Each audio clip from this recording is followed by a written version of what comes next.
Hello, everyone, and welcome to Neurocracy. Today, I'm joined by Phyllis Payne, co-founder and implementation director of Start School Later, a nonprofit organization dedicated to ensuring that school start times align with the science of adolescent sleep. Through her leadership in the Let's Sleep initiative and her work with school districts nationwide, she helps communities navigate the hurdles of delaying school start times. And with a background in education and public health advocacy, she has become a leading voice in translating decades of sleep research into actionable policy. Thank you for joining me today.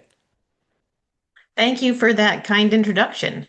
I just want to clarify, I didn't co-found Start School Later. I Oh, okay. co-founded an organization called Sleep in Fairfax, which stood Okay. for Start Later for Excellence Education Proposal. And then I joined Start School Later after we successfully changed the high school start times in Fairfax Oh, from 7:20 a.m. with 5:23 a.m. bus pickups. wow. Yeah, crazy. Yeah. Um, to we made it to 8:10, and there are parents now still working to improve that further. When we changed it, it was the tipping point of 8:30 was kind of new. So we Yeah. had been advocating for after 8 and we got there, but now we know better. So Yeah. hopefully we can do better. Yeah. I was speaking with with Dr. Horacio de las Iglesias. Yeah. And he was talking about the significance of 8:30 as a key time to where that is a great marker if you can try to push the time to at least 8:30. So, Yeah, that's when about more than half of the kids are able to get the minimum 8 hours, which some students need more than that. So I think right. even later than 8:30 would be even better. But Yeah. as you know, there's challenges to, Yeah. scheduling the whole rest of the day, the sports. And That's true. so, A lot of yeah. concerns. I think we'll get into that a little bit later in the interview. But my first question for you is, how has your background kind of led to your interest in sleep and advocating for sleep related, like pushing school times back, etc.? So there were a few things that motivated me, I think. I am a former middle and high school teacher. I taught science and biology. And then when I had my children, um, I looked out the window. The bus stop was outside of our house, and I saw our babysitters out there. And I thought, I mean, it was pitch black. It was 6 a.m. in our neighborhood. And one of those students who was super active, three-sport athlete, and so on, ended up getting mono her senior year and never really could recover from it. And I always, I think in the back of my mind that was percolating as, why was that? And was she not able to get enough sleep? And then I also, earlier than that, even, my dad was hit by an asleep at the wheel driver Oh, just before, like 6 weeks before my wedding. And so he ended up at my wedding with like a walker, and it was almost like me and my mother walking him down the aisle. But he made it to the wedding, and I mean, he really almost died in that car crash. He had one of those, near death experiences where he said, a relative was saying, no, it's not your time. You have to go back for Phyllis's wedding. yes. So I think I had that interest in sleep and sleep deprivation and the problems that it could cause. Plus, I had my teaching experience, and um, I had gone back to get a master's in public health because I like the idea of teaching health to people of all different ages. So I had started working with the National Institutes of Health and actually in chronic disease areas, arthritis, musculoskeletal diseases, and diabetes and digestive and kidney diseases. And then as my career progressed, I was writing materials for the National Heart, Lung, and Blood Institute too. And that was some of that allowed me to write about sleep. Okay. So How did you kind of advance this to a national level, I guess, and get involved with these organizations that I mentioned earlier? So I had co-founded Sleep in Fairfax in 2004 with another friend. And we were advocating in Fairfax. And other advocates from other parts of the country would reach out to us, including Hera Zipporah Snyder, who is one of the co-founders of Start School Later. She started a national petition, which of course I signed, advocating for a national legislation, national change, and really has done a lot to bring the network of advocates together. So once we accomplished our goal in Fairfax, then I joined as the implementation director with Start School Later. Could you explain a little bit more about how you were able to create change in Fairfax? Because I know there's a lot of logistical concerns in general that come up when you're trying to advocate for pushing school times back. So I'm just curious, maybe if there were any specific things that allowed you guys to make this change. And before you answer real quick, I just wanted to mention that there's a really powerful example from Dr. Horacio de las Iglesias again. He explained how in Seattle they had a task force that really allowed them to address a lot of misconceptions. So I'm curious if there were any similar techniques used. So yeah. Absolutely. So I think first thing we did was start meeting with the school board members to talk about it. And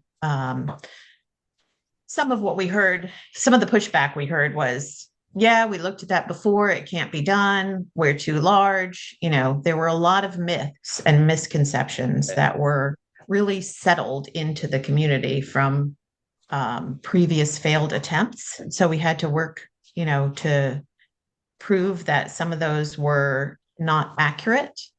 Cost was one of those myths. And we learned by studying other areas that many districts that have made this change have done it without having to add any new buses. So we brought that data forward. The other big thing we did was we found other community members to join in our efforts. So in order to get the school board to recognize that this is a priority, we started a petition and we ended up with pretty quickly almost 10,000 signatures from people who were concerned about this. We reached out to our local PTA that put basically one paragraph in their newsletter saying, parents are looking at this, would you like to join their efforts? And we received so many really heartfelt emails that we realized we needed to get a website that could answer a lot of the questions, because initially we were answering them each individually and we didn't, it was so many letters of people. And actually we found a student who helped us build the website and also helped us launch the petition, really, because social media was, this was in 2004, Yeah. so it was relatively new, and there were Facebook pages that students had started. One of my favorites was 6 a.m. is too damn early, FCPS. And so we were connecting with other people in the community who had a long interest in this area, and really starting to press the school board and advocate to the decision makers. Eventually, FCPS did start a task force like you're Okay. describing. Yeah. And we were really, Fairfax was a leader in this, because that was 2006 and 7. I served on that first task force.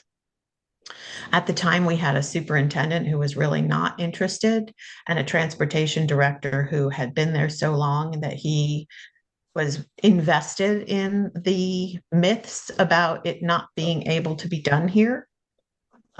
So we continued our advocacy, and we got them to hire an outside consultant who opened some people's eyes to what was possible now. We had computer technology that they didn't have in the 90s that could really help look at more options. For example, we had, so long story short, the woman who co-founded Sleep in Fairfax with me ended up getting onto the school board. So we had an internal Oh wow. champion. Yeah. And we ended up hiring Children's National Medical Center and two of the best, Judy Owens, who, if you've read about this issue at all, you've I read her I research. I recall her name. Yeah, I think I might have Yeah. reached out to her at one point. Yeah. Yeah. So she and another sleep researcher, Danny Lewin, were both at Children's at the time, and another advocate, Daryl Dromnich, he had been the executive director for the National Sleep Foundation in Washington, D.C. The three of them were all on this team that came here to help Fairfax. And so really we started a big health education campaign so people could really understand why this is a priority. Yeah. And the school district did undertake the same kind of thing that Dr. Iglesias told you about, which was they did have, they started with an internal group of administrators in the central, like people who were in charge of these different scheduling options, food service, transportation, sports and activities for the students, and so on. And they were together with a couple of the school board members looking at different transportation options, identifying what the potential problems were, going back to the drawing board using that iterative process to fix those up, and then coming back to the group, then expanding that group of stakeholders to some high school principals, middle school principals, elementary school principals, and other school stakeholders. And then community stakeholders like our group, Sleep in Fairfax, and the PTA, and so on. Yeah. We had great partners in the PTA also helping us. The League of Women Voters was another great partner at helping us advocate. So I would say if you're interested in advocacy, it really helps to build a coalition of people and volunteers. We had what we called a pyramid coordinator because Fairfax is very large. We have 200 schools. Oh, Um, wow. I didn't yeah. realize. So yeah, there's 22 high schools, three secondary schools that are 7th through 12th grade, and then 26 middle schools, like 137 elementary schools. And so what we did, they're arranged in what we call a pyramid structure with, Yeah. several elementary schools that feed into a middle school that feed into the high school. And so we had a pyramid coordinator volunteer um, in most of those pyramids, helping us because we heard from one of the first school board members we met with told us, when you're advocating, if you're just one person bringing up a problem, then you're a nut. And if you're two people, then you're a nut with a friend. But if you build a broader coalition, then we have to take you seriously. Oh, I see. So, So my next question, I was actually going to ask you this after the interview, but it was going to be about how maybe as a high schooler, I could try to make change in my own district. But I think that's a great question for this interview for anyone else watching. And just how what you said just now about building a broader coalition, I just want to maybe hear some advice on maybe how someone like me could do that. Considering my school starts next Monday, and I think I can definitely schedule a meeting with my so I'm in the high school. So I can definitely schedule a meeting with my high school principal. So from there, like what kind of steps would I need to do in order to accomplish some sort of change? And for context, my school district, the Ladue School District in St. Louis, it has one big high school, one big middle school, a fifth grade center, and then four elementary schools. So yeah. so that makes the transportation challenges, um, in some sense, the more schools, the more students, and the more buses you have, the more variety of options. Okay. So in a smaller district, um, looking through the different, it's like a math problem, right? And Right. so there's fewer options to Yeah. look at. So it makes it easier to look at the different things. Um, I would say you're doing already a great thing because you have this podcast. So Oh, that because I think that educating community members about why this is important is the yeah. number one step, right? Because if Yeah. people don't, I think our culture, we tend to denigrate sleep and, Yeah. I'll that's sort of the last thing on the schedule. We don't put it on the planner. It Yeah. should Morning. be Yeah. the first thing we put on the planner because it'll make your whole day better. But we tend not to do that.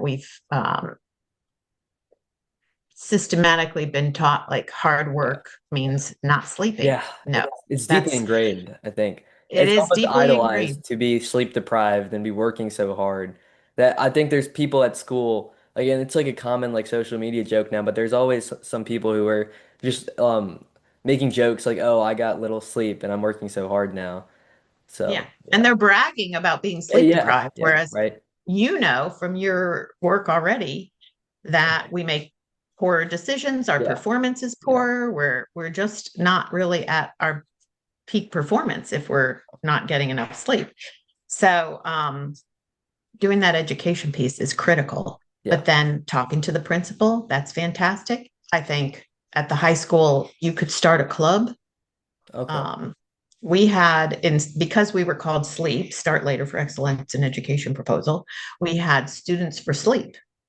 And we've had different student leaders who were helping us do that outreach to the students and social media posting for the students and bringing in the student advisory council. So I don't know. So because we have 25 high schools, we have this large student. So it's sort of like student council in Okay. one school, but we bring four leaders from each of the high schools together for this student advisory council, and they elect the student who's going to represent them on the school board. We have a school board student representative, um, who unfortunately is not allowed to vote, but they have a voice at the table at Right. least and can raise the students' opinions. Yeah.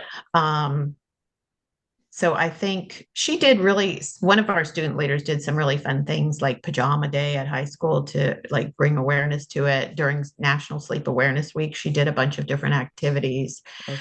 Um, so those are some of the things. I think testifying before the school board, Yeah. when you do that, that actually has more eyes on it than you think, right? You think you're just talking to the school board members, but actually other people, other school stakeholders are watching the testimony at school board meetings. And so they will see you and they will say, hey, we keep seeing this student here who is sharing information about how important sleep is. And, so again, that works to help build awareness. Okay. You can talk to the health and science teachers, make sure it's being taught as part of the curriculum Yeah. too. I can follow up. We did a whole project where we looked at the standards of learning for health across all 50 states and the District of Columbia, to see what different states require. And I don't think you'll be surprised to hear that the requirements for physical activity, education about physical activity or nutrition are, this many, and learning about sleep is, this many. Yeah. So trying to get that into the state curriculum is also really valuable. So I actually, this is also some more context, but last year around this time, I started a website for my school where basically, we have like a very weird schedule, timing wise, and oftentimes like freshmen who are entering the high school don't really know like when their classes end, and sometimes even teachers are a little iffy on when their classes start and end. So I started this website called ramwatch.net where basically the timings of all the periods are in like a timer that constantly rotates, and for each lunch it splits into three. So it basically encompasses the entire school schedule in just one website so that people know when their classes start and end. And what I've done with this website is I've used it to create like polls for just fun stuff for my class projects. And when you mentioned the petition earlier, so I get around like 1,000 users a day. I run it for two schools in Missouri. And I'm curious, do you think it would be a good idea to maybe try to create a poll or a petition for sleep through a student perspective on my website where there's a lot of students and teachers using the website? Absolutely. I think it would be fascinating I mean, one of the things I think that helps a district to get this done is to see. So we have the Fairfax County Youth Risk Behavior Survey, which is part of a larger CDC survey.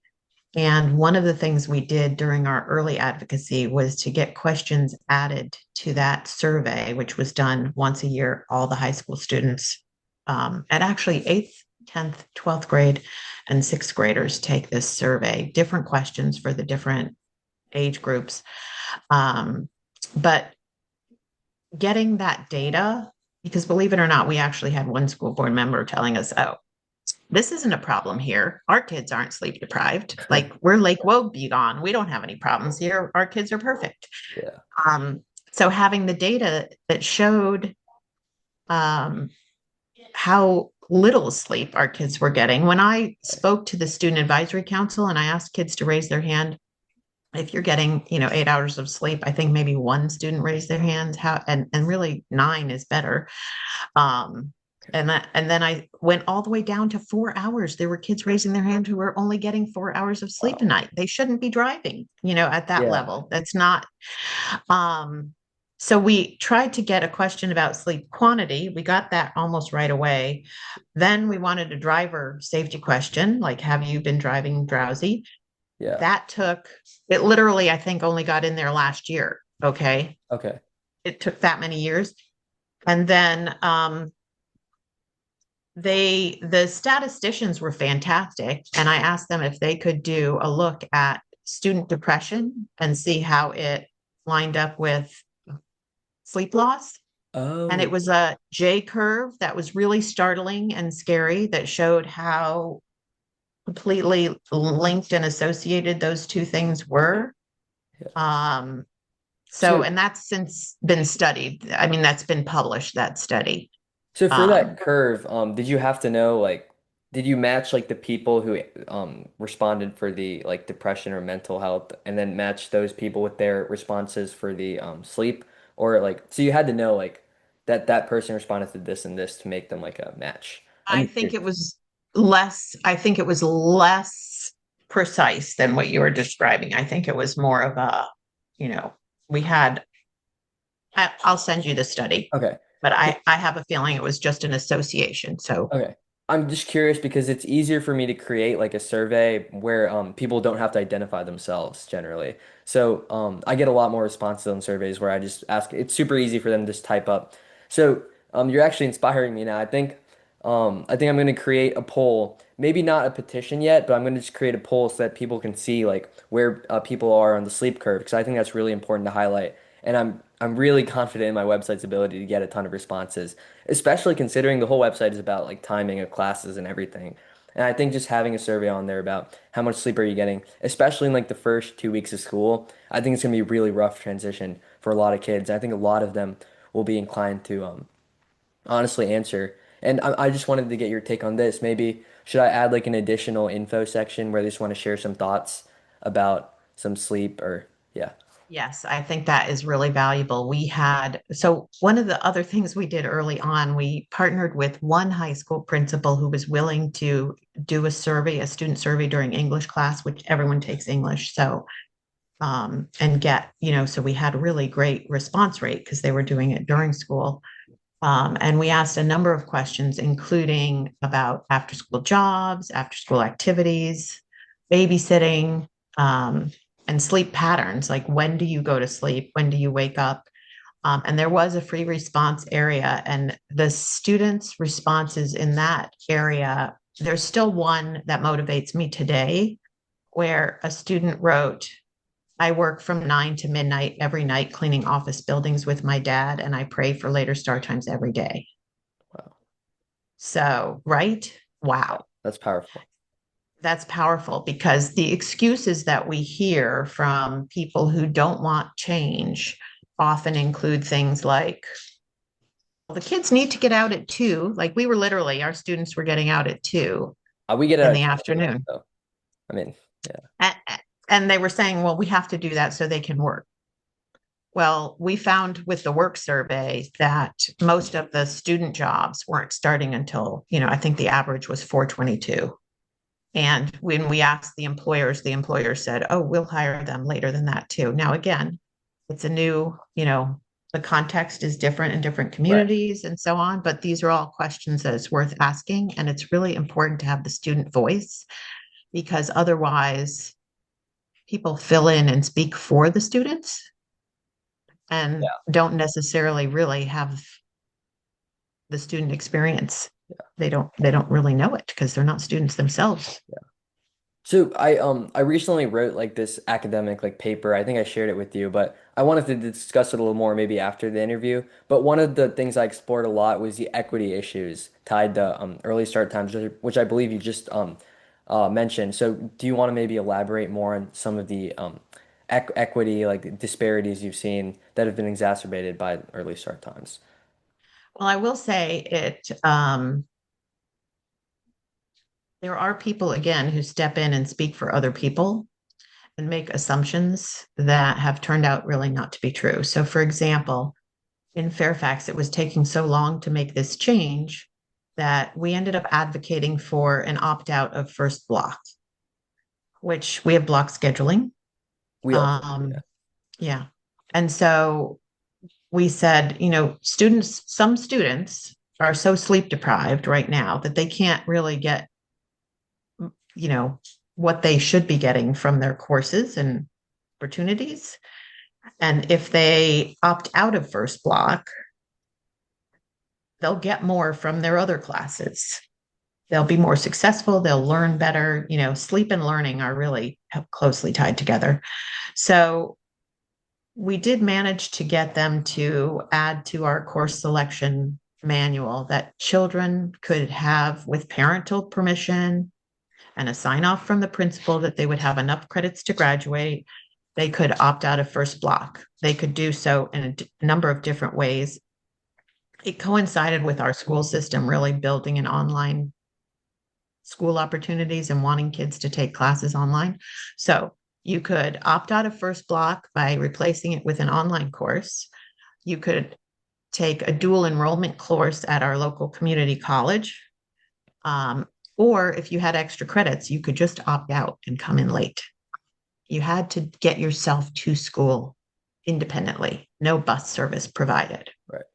So when they rolled it out, the Washington Post put in the headline, "A privilege for the privileged," Wow. thinking that low income students, and we do have, a number of uh, students who are on free and reduced meals in our community, they assumed that children would not be able to take advantage of it. And then when we saw the data about who was opting out, um, our overall high school population has about 20% free and reduced meal students. Okay. And about 20% of the kids that were opting into this opportunity to opt out of first block were free and reduced meal students. So again, there were assumptions made Yeah. that, and it just wasn't true. And it's sort of interesting to me to hear there are advocates who are not part of the low income community who are speaking for the low income community and Yeah. don't really have the data from the students are finding a way to get to the jobs that they have after school, or the jobs that they have after school are not necessarily what we think they are. So I think it's really important to involve community members, the different stakeholder groups, hear from them directly and not speak for them, but actually ask them to speak for themselves and make it possible for them to, by translating materials if you need to. Um, I mean, I don't think the students need translation. They learn English Right. very, very, very quickly. But there might be some parents in your community that need translation services, Yeah. or holding meetings or forums at a time of day when Yeah. they're actually available to join you. Yeah. So, yeah, I mean, I've seen this idea come up again and again. It started off with Dr. Iglesias, and it's just been showing up again, just having the right, not just a very narrowed representation, but a wide representation of everyone who is going to be affected and is being affected by early school start times. And and on that note, thank you for joining me for this interview today, and thank you for bringing up these ideas and inspiring me. And I'm going to stay in touch with you and let you know how this work goes with my website and my own school I'm board. excited to hear your results. Yeah, I mean, I think that I still find it shocking when I hear how little sleep our teens are getting. Yeah.